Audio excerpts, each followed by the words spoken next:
And I don't know if she'd really thought about that like prior. So I think yeah, just being open to collaboration and asking questions. No, I was sorry. So I think I have a unique perspective. Okay, so my background, as I mentioned, was consulting, and I worked in HR and HR tech with big global corporates, right? So at Virgin Media O2, I used to work for GoDaddy, which is internet tech, etc. So I come from the side of corporates, the side of HR, where I've seen exactly how people get treated if they're neurodivergent, if it goes in their employee record. I've seen the employee relation cases, the discrimination cases, all of that. So when I left the corporate world and joined, started my own company as a founder, as a startup, it's really interesting because your question is around how do we make investors and partners more aware. And actually it's challenging as you come forward. But no one wants to disclose. Birkbeck University did a study 2 years ago and they found that at least 65% of employees do not want to come forward and disclose in the workplace for fear of judgment and stigma and discrimination, etc. And we see discrimination cases going up. In fact, it's risen 33% year on year, neurodiversity tribunal cases. And we've seen, let's take one example, M&S, everyone's familiar with M&S, they had a massive case in 2022 because they had a dyslexic person that they let go of and it was a discrimination case and they had to pay it out and it's very public. And that's not the only case, many of them. So when we talk about how do we make investors and partners, it goes beyond investors and partners, it's how do we make people aware generally, but specifically about investors and partners. It's about having an understanding of how do you make things more accessible and more neuro-inclusive. So Barclays, love Barclays, but we didn't get the questions in advance. And actually, as autistics, we would have really liked the questions in advance, right? And we've got a networking event after this. My question's going to be, do you have lanyards that are coloured so that if we feel slightly exhausted, we can wear an orange lanyard to say, hey, we can do some networking, but we're kind of tired. We wear a green lanyard if we're totally up for networking and really want to meet as many people as possible. We can wear a red one if we just need some time. So there are small things like this, both with investors, with partners, etc. Don't cost a lot of money, don't take a lot of effort, but actually makes a world of difference for neurodivergent people and can for neurotypical people too, right? So I think it is about raising awareness on a broad scale, specifically with investors and partners and so forth. It starts with disclosure, unfortunately, unless we get to a world where neuro-inclusion is the norm. And yeah, just to touch on that, I think that is really important as well, that you're not offering support just to tick a box, that you actually are genuinely going to give that support. When, for example, you touch on speaking to people and asking them, include us in the conversation. Don't always just assume, because unless you know, you aren't going to get it right. And if anything, sometimes it can make things worse. But also, when you are offering support, for example, given someone who's a dyslexic, a really long lengthy form to fill in to get some reasonable adjustments is nonsense. Access to work, I don't know if anyone here has ever tried to apply for access to work, but that in itself is a joke. Right, and it's just, and then they take forever to contact you, and then they bombard you with requests for information that they know you're not going to have, and then you have to go back on the waiting list because it's a joke. And again, it just feels like it's kickboxing, or sometimes it feels like organisations find us a trendy topic, maybe to get some extra, likes on LinkedIn. But when you genuinely care and you take the time to listen and you put things in place, and if you offer us a reasonable adjustment, but someone with ADHD, for example, we can give us all the reasonable adjustments in the world. Sometimes we just can't access them because of who we are as people. We may need a little bit of hand-holding or reminding or, checking in on us, but actually really advocating for people. Again, the lanyards. My good friend, partner, colleague in the audience, for example, we run a networking event, but it's a social networking event where we have stickers with different personality types and how people communicate, and we don't just generalise them over a few. We try to make sure that we cater to everyone. You can be an introvert, you can be an extrovert, you might be somewhere in between, you might be having, you know, you might have sensory processing issues, or you might communicate in a specific way, you might need someone to approach you. If you meet me out somewhere where I don't know anyone, I'm the most quietest person in the room, I actually have social anxiety disorder, and I won't approach anybody. But then when I am approached and that ice is broken, I'm probably the loudest person in the room. It's weird, and I don't really get it, but it's just who I am, and loads of other people are like that too. It's just taking the time to really actually care enough to learn. I think that's probably the most important thing. Are you having a conversation, guys? Sorry. I thought that was awesome. I just wanted to ask that. Like, I think today we're moving towards a world of hyper-personalization, right?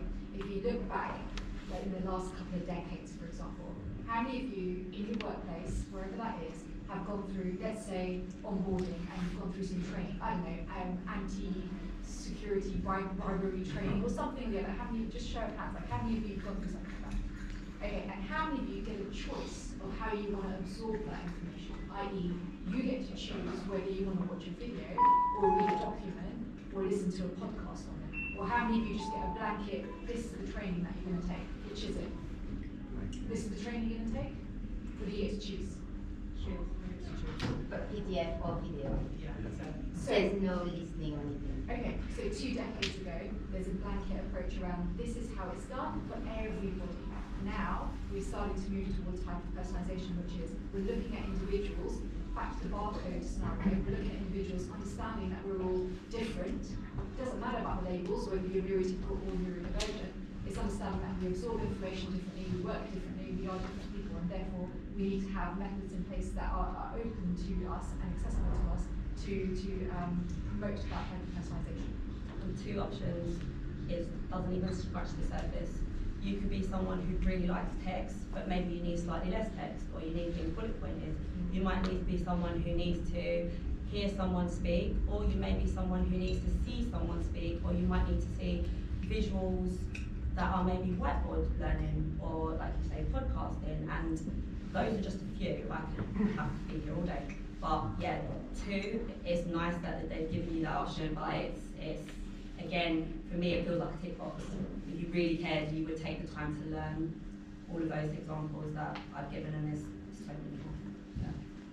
Brilliant. Brilliant. Just before sort of asking the last question, I just wanted to sort of thank you guys for sort of opening up, being so vulnerable as well to the audience and through your experience. I think it's been so insightful. The last thing I sort of want to ask is around what role can sort of the workplace culture sort of play in supporting mental health and neurodiverse encounters?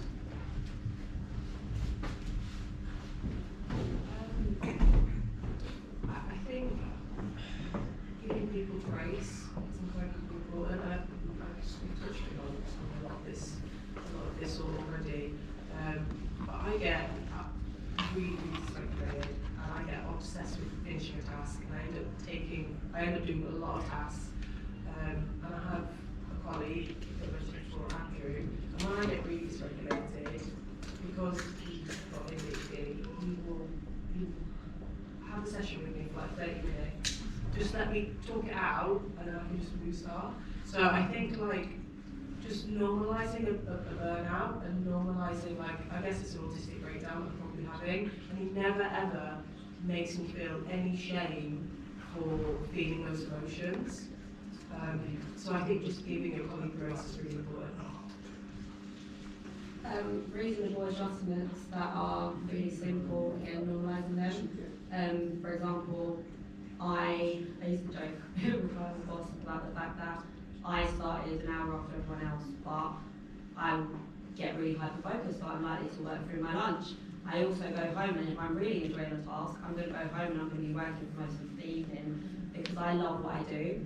So yes, I may be an hour after everyone else, but I will probably I definitely do a lot more work, and just recognising that, and he would never make me feel bad or give me extra anxiety about the fact that I wasn't able to get there at a certain time, because he knew that I'm more than made up for it. Also, again, I touched on this earlier about peer support. So setting up or helping to set up peer support networks. If you have people, for example, who are open and happy to speak about things, because not everyone is, and that's fine. Encouraging that, having more conversations like this, for example, and helping take away the stigma, recognising and shining a light on all of the amazing things that we can do, and it not always being such a negative really does help, because it helps. A lot of us have imposter syndrome and rejection sensitivity. I know I do, and you know, just taking the time to actually see how amazing we actually are. And it took me a very long time to be able to say that. I've literally beat myself up for many years, but I was always telling my kids, "You're amazing, let's recognise all the great things you can do." And then I'm like, "You're not practicing what you're preaching, Mum." And so now I try to do that, and I'm a much happier person because of it. And so yeah, just having open conversations, normalising things, making reasonable adjustments when you can. Why must everyone go to work in a certain, attire between these regimented hours? You may receive an email at me at 1 AM. Just turn off your notification, because that's when I'm able to do what I need to do. And yeah, just things that aren't really hurting anyone. What's the problem? Yeah. So for me, in the line of work I do, workplace culture is a big topic, and it's really difficult to shift. It takes time. It's not something that happens overnight. So I'm going to tell you a really small anecdote before I get to answering the question, if that's all right. So I mentioned that I come from a corporate background. So I used to work for a big global pharmaceutical company headquartered in California, and I used to work here in London, and I was pretty senior. I used to manage the Europe, Middle East and Africa regions. And I joined the company. 3 weeks in is when my son got diagnosed autistic at age 2. So I'm new to this job. I've got a new manager who really doesn't know me, doesn't know what I'm going through. I've got a big team of at least 25 people that look up to me, so I can't really tell them what I'm going through. And so I sat there in silence in that job. Anybody here who's a parent carer who may have a neurodivergent child, you'll be very familiar with the emotional journey that you go through. It's not about the label that your child gets, it's about the expectations you had for your child. And then you realise, when they've been given this label, you're going to have to change all your expectations.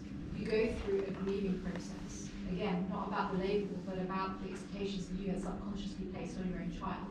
And when you go through that emotional roller coaster and that grieving process, what would be really helpful is the things like peer-to-peer support. So I'm in this new job. I get the diagnosis for my son, and I sit there in silence. About 2 weeks after his diagnosis, when I'm still processing what this means for him and for me, I have the courage to go to my new manager and explain what I'm going through. And I do that. And then later on, we go for lunch, myself, my manager, and 2 other colleagues. And we sit there at lunch, and we're just chit-chatting away. And one of the colleagues cracked a joke about the kids having special needs. And I was sitting there holding back tears because I've just got my diagnosis of my son. So, and even now, like, telling you that, it's hard, right? So coming back to the question about culture and how do we change that, what drove me to do this is actually to make a cultural change. It's all about psychological safety. It's about making the workplace a place where people feel open, where they can come forward and disclose, where you can have those conversations, where colleagues are supportive and not discriminatory in anecdotes that they may chat about over lunch. And you can only do that through awareness. And so part of the work we do with large organisations, we work with the likes of Virgin Media, Mars, CrowdStrike, big names. And part of the work we do is launching neurodiversity as a psychological safety, and we've got our technology that supports that. But it is really, really about, when we talk about culture shifts, it's really about making the workplace a safe space for people to come forward and say, hey, this is who I am, or this is what I'm going through, and it's okay. So that's what I should share.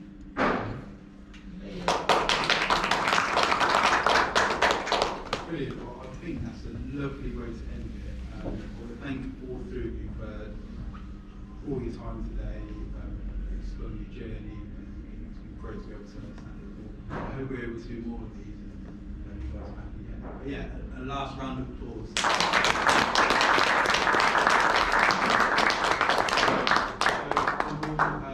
Next invite Amar up to the stage to be able to discuss.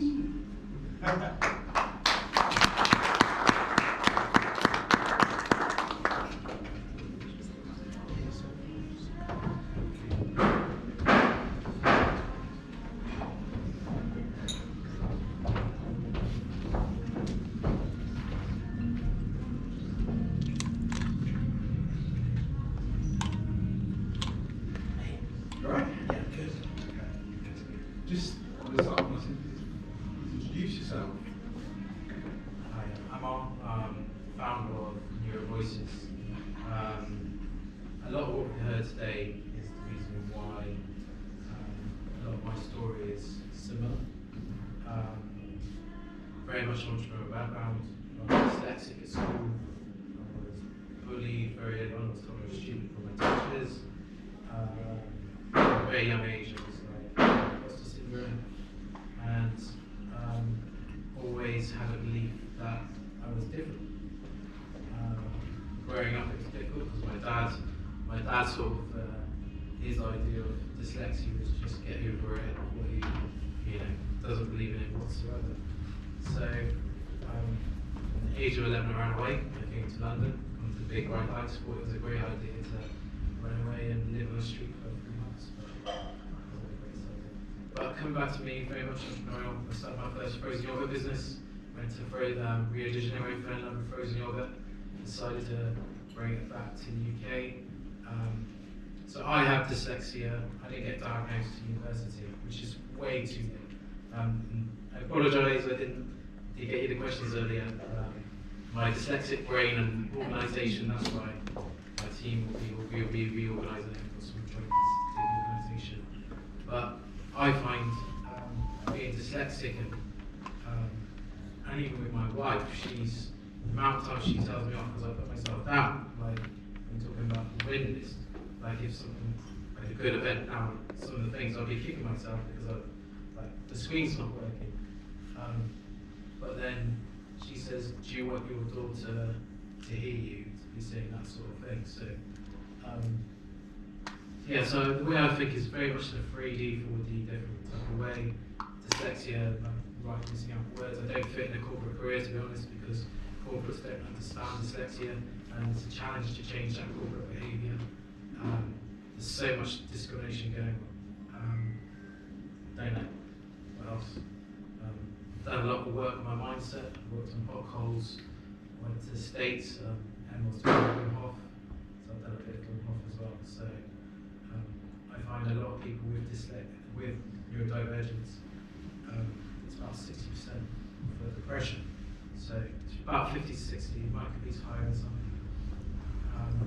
This is my why, because I don't want people who are neurodiverse to be seen as disabled or to have that label.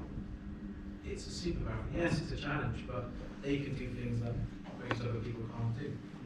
And we have to break these taboos, and we have to knock on some people's heads. So, coming back to Neurovoices, we want to take this around the country and create different ecosystems. So what that means is work with different partners to raise people with neurodiversity and actually give people a voice. And that's my mission. It's a crazy mission, but I'll get there. So can you touch on it a little bit, but what sort of inspired you starting Neurovoices? Is there a specific thing there? It's community. I think it's so obvious. It just stood out to me. Community is everything. Like, if you've got a community and a peer group around you, they say there's an Indian proverb, an African proverb that says it takes a village to raise a child. But for me, it's about raising the village rather than the child, because there's too many children. Even now, you taking the local authority of education to court just to get the rights that they deserve. I think it's disgraceful. So Neurovoices is effectively creating a community around founders, because I know that I'm a founder. I've started businesses previously, frozen yogurt, did a tech business as well. Ideally, it's, I don't know the best way to describe it, it's just a mission. And sometimes I wake up in the morning, I've got a uniform baby, and I'm like, what am I doing? Am I trying to change the world? It's not my place to change the world, but I think when I got into my 40s, I found purpose. And I think that purpose is to break taboos and just change one stage at a time. Perfect, thank you for that. And how does sort of Neurovoices work to change perspectives around university, mental health, and business world? So we're working with quite a few corporates. How we're doing that is we're working with them to say, look, people in neurodiversity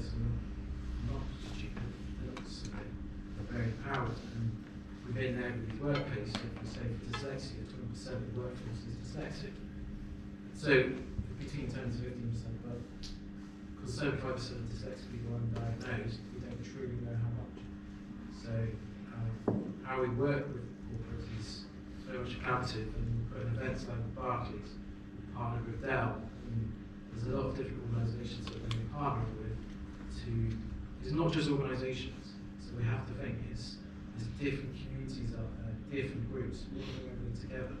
It's about having ecosystems and bringing all these different players together and not just be siloed, because it's like, this is my stage of my that's thing, and that's what we've discussed and that's what we're going to do. Now, earlier you brought up your age. I didn't bring it up. You did. Yes. But if you could talk to your younger self, what advice would you give? Still to this day, be kinder. My wife goes on to be crazy all the time. She's like, it's so ingrained because your key informative years, the teachers telling kids that they're stupid from missing out words.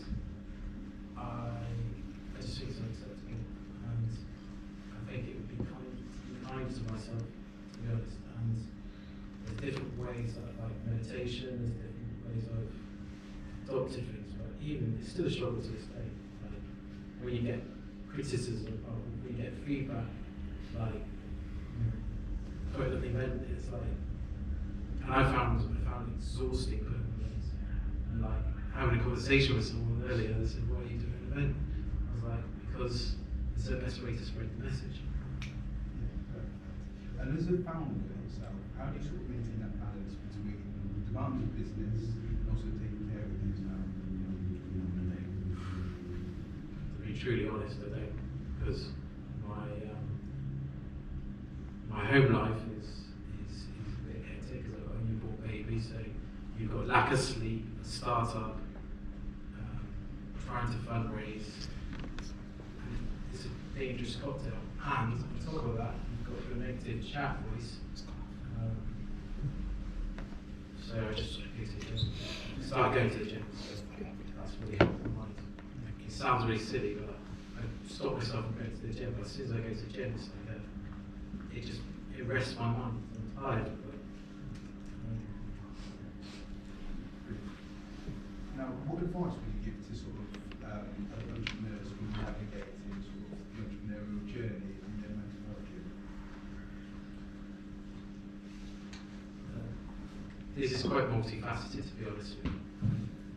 I would ask them, are they ready? Because being on the entrepreneurial journey, a lot of people are sold a misnomer.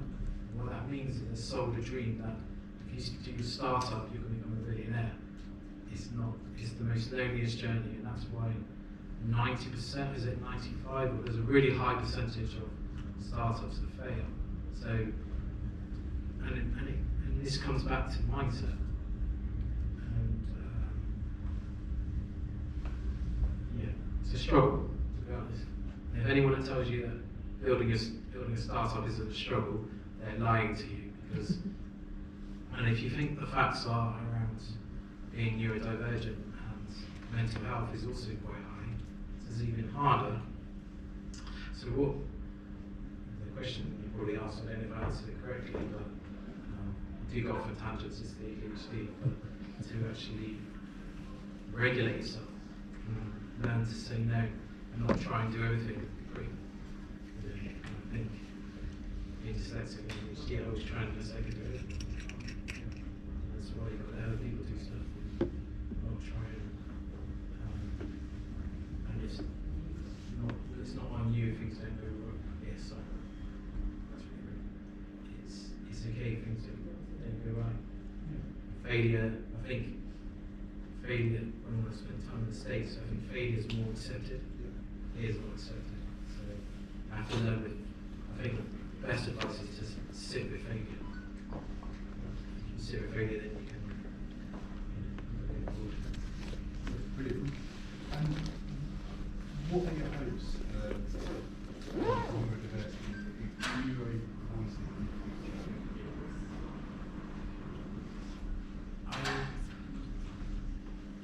I don't want to be sitting here 10 years time when my daughter's grown up having that conversation where got parents fighting the system. It should just be a norm. It's okay to be neurodiverse. We're all different in some way. It's okay.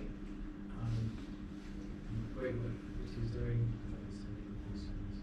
but great work that all these different players are doing, all these ecosystems.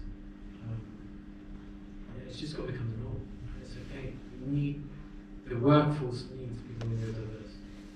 Because if it wasn't for people neurodiverse, you wouldn't have Bletchley Park, you wouldn't have the code breakers, you wouldn't have Einstein, business. It's more so just my dream, my vision is everyone just to not see it as a disability. And this is my other thing, my other word is it should be seen as a disability. It should be seen as not a condition, superpower really. I think the word superpower diminishes some, there's always challenges obviously. I think society puts so much labels on people. It's then stuck in the head and needs to come out there. And lastly, sort of, tell me what's next for Neurovoices and what you guys are looking to do in the future. So we've got some really exciting things for 2025. So we're going to be doing Birmingham, Manchester, Bristol, we're going to do events all over the country. We're building an accelerator for neurodivergency, so we actually, so a lot of the tips here we've heard today. And we also got an AR, VR diagnostics tool, which is basically using mixed reality to diagnose for dyslexia and ADHD to bring down the detection rates as well. Brilliant. So, no, thank you for taking this. Yeah, any questions? Any questions? So, next thing is food. Thanks very much. Thank you everybody for coming. Thank you.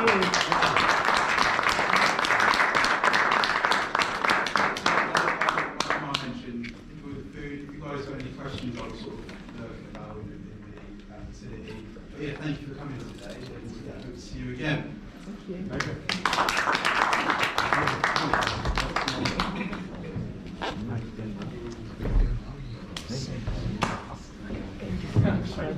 I'm doing my best.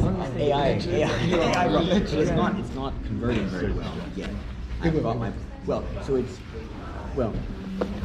I believe it will, but I need to make updates, right, and make sure I'm constantly learning and doing things. Unfortunately, like the algorithm.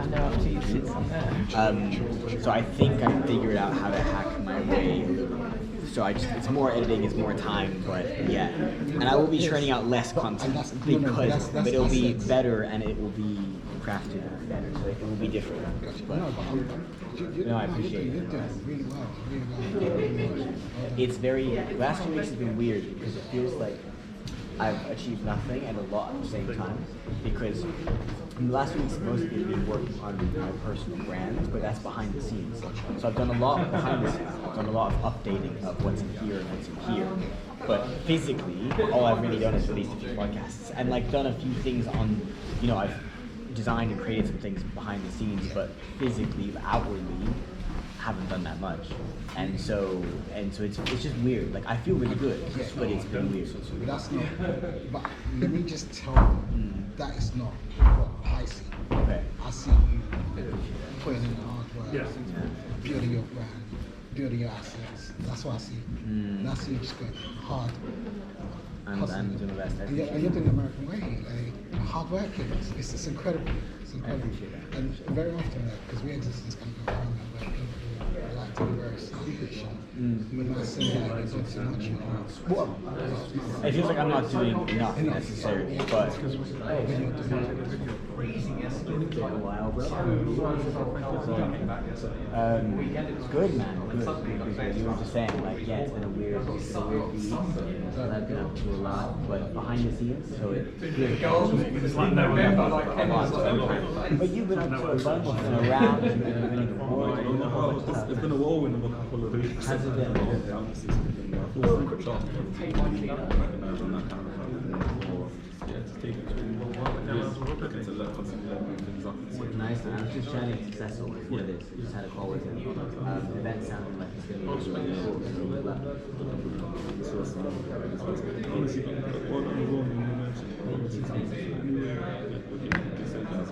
I appreciate that. I have no idea at the moment because I need to prove the model a bit further. I'm kind of moving into a couple areas. One I'm definitely doing, and one is like longer term, but doing some bits on the side. So, as you know, I've been in the startup industry for a while. I'm continuing to do some work for accelerators, programs, portfolios, things like that for events. Now that's mostly been around confidence and public speaking, but I work on leadership and mindset through that. That's the high level. We were just talking about personal brand. I'm trying to figure out how to communicate it. That's the highest level, most practical overview I can give at the moment. But it's kind of developing in this place of like personal development adjacent for people in leadership, including entrepreneurs. So that's helping people discover and cultivate their greatest inner leader. So I'll come in my workshops or I'll post it individually or whatever. So if you ever have a portfolio or if you run programs that I don't know about, you've got my details. But yeah, the podcast as it grows and grows and grows, we'll see. It's been a good initial start, but podcasting is actually in space. So it kind of does that, and then now I'm doing the next level up, and there's going to be a big brand refresh. And then we'll see after that. It'll be like that again. We'll see. Are you connecting them with the guys at Rise as well? Like Rise Shoreditch? You know what? I know. He's at Rise. No, he's so I always confuse the guys at Rise. That's why. So, you know, it's weird that Barclays have it set up this way. Rise are the fintech support at Barclays, and then Eagle has every other tech. Everything else. Yeah, I know. So no, it's a brand. I don't. I think I did. I don't know if I still have it. I've got a few people contacting them and head of Rise as well, so I'll definitely, because they run a number of fintechs, loads of fintech related programs, and they have a number of the scale-ups that they support that also run. Amazing. Can I give you my email? Would that be the easiest? No, let me go. Thank you. I appreciate it. It's going to be. I'm always here if you need anything. Thank you. Likewise, I'm still about to help however I can. When you are ready to start doing the 360, we're ready to come and make it possible. So, 360 video. God, do you know what? One thing I'd love to do, and obviously it's just like it's priorities thing, is I want to turn them into events. And if I have them as events, actually, I wonder if the 360 podcasts work. Because podcasting platforms, you put them on YouTube. YouTube supports 360, doesn't it? But podcasting platforms don't, I don't think. No, a lot of them don't. Facebook does, YouTube does. But what's interesting about it is, remember it's not just 360, it's making it interactive, but also 2D as well. So it could just be a flat 2D. How would a 2D interactive work? So would that need to be hosted on your stuff, or could that also be on something like YouTube? The interaction works on our stuff, but it could be on YouTube and then using the YouTube video as the interaction, as the basis of the interaction. Oh, okay. Fine. So still get the best of both. Yeah. Or Vimeo. Okay, because Vimeo is private, YouTube's public, and what I'm basically building, the podcast isn't just going to be this one podcast, it's going to be a content studio eventually. And so that has lots of... And would you build your website for that? Not yet. Eventually. Eventually it's going to be, I was going to say, okay, cool. Because eventually I want it to be a content studio. However, there's a good question of like, is there a point of building that into a website, or would it make more sense to put it on YouTube and then embed the YouTube videos onto the website? Because YouTube already has so much traffic, it just doesn't, I would still, I'd probably always leverage YouTube and podcast streaming platforms and things like that. But if there's integration that can make that work into its own site, embed stuff in, we'll see what it evolves, to be honest. But also, what I think also does free streaming, so 2D, 3D live streaming. So you can restream to YouTube, Twitch, and you can do it from from us. Oh, so you know, like StreamYard? Yeah. Are you basically instead of StreamYard? Yeah. Okay. Oh, I didn't realize that. And then we support all 360 and interactive. Okay. 3D. Makes sense. Okay, cool. I'll keep that in mind because StreamYard is something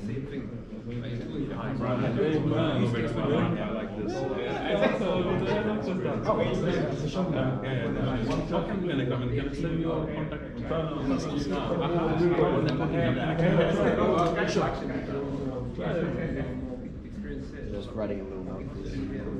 No, but I appreciate that. Thank you very much.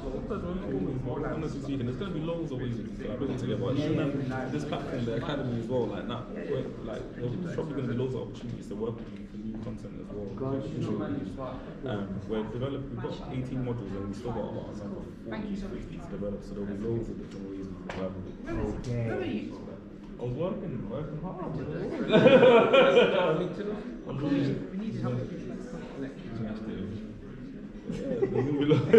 Always getting told off.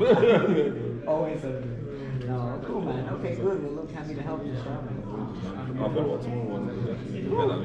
I appreciate that. Thank you so much. I'll be here for a little bit. Yeah, see you in a bit. You know what? Someone could have snuck up behind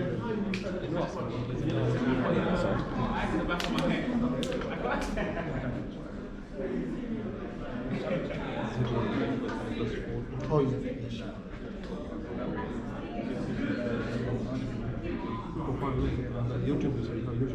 No, it's our platform. I will give you that. How do you set it, man? Okay. Good man. How are you? Good, man. It's been a while. How's things been since? Really good. Really, really good. I mean, like, it's an interesting time because, yeah, lots going on, but also not lots going on at the same time, which is like I was just saying. I've been working on a lot of stuff behind the scenes, which means physically, I haven't gone to very much. I haven't done almost anything that's not prepared. Yeah, exactly. So it's just a weird, like, transition stage, but I feel so good about it. I feel so aligned. I have a lot of faith it's going to work out, so really good. Nothing wrong, and I think you if anyone can pull off,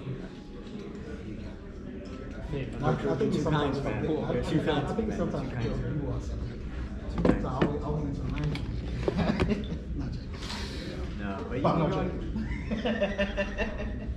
but you know what, that comes a lot coming for you because you've gone from strength to strength. Yeah, you're building ground up technology. Like what you just said, like if you're able to replace a StreamYard, like that's a big difference because I was thinking about, I'm probably going to end up doing it on Riverside immediately. There's a second Riverside's brilliant. That's really, really good. There's probably a second series I'm going to start sooner than I was originally intending to, which is more for founders. So it's going to be, you know how I run office hours and things like that, where I'll basically do a public office hours, where it gets recorded and live streamed and goes out, and just the founder just has to be aware that I'm going to ask them tough questions, that it's going to be public, people can see, they have to be okay with it going out there, and then I'm going to turn that into content that's also going to be a new type of content series in itself as well. And I'm probably going to use Riverside for that. But I use StreamYard. It gives interpretation. No, what's the word? You get different languages. Yeah, it will auto-translate. I think it also gives you captions automatically, lets you edit automatically. So it's And gonna portrait and landscape. Yeah, so for podcasting remotely, it's probably the best thing out there. I'm recording in person, so I don't use it currently much. I've used it before, but back in the day, way before it had all the features it has now. I've used StreamYard before, and I think if you're doing proper live event stuff, which eventually I would use that. But if your stuff replaces StreamYard, that might actually be more. And that's the thing, is that's a foundational technology. That's something that other people build off of. That's why it's so important. So you gotta be getting in there, getting everyone to use that. Yeah, no, that's the thing. thing. I think instead of the Gen Zs because they already are used to things like that. So it's like, oh my God, you need it. So yeah. Look, let me know if I can help. Absolutely. I'm excited to see what we're still struggling with that, especially marketing. So we do Okay, let me know. In terms of just directed like advice or just like an overview of what works or connections to people, let me know. It's always a question of who you're marketing to, because if what you're doing is replacing StreamYard, it makes more sense to go to companies like streaming or small businesses. Like, think about the competitors and go, well, you're currently using StreamYard, but ours is better. It does everything, plus has all this interactivity, and then you can use the stats that I always see in your deck where you're like, the interactivity bits, how much they increase ROI and conversions and things like that. No, do you know what? That's a really good idea. I've been working with a couple of companies that do what venues that do weddings. Weddings is always a good industry to break into because they make so much money. So we're coming at it through venues as opposed to actually That makes sense because the venues are the ones who collect the big chunk of money, right? So the venue can add that service. That's right. Okay. Cool. No, let me know. And actually, what I'll do is when I launch the public office hours, I'll send it to you so you can sign up for it. There you go. Thanks so much, man. I'll see you So around. proud of you, man. I'll be there in a little bit. See you around later.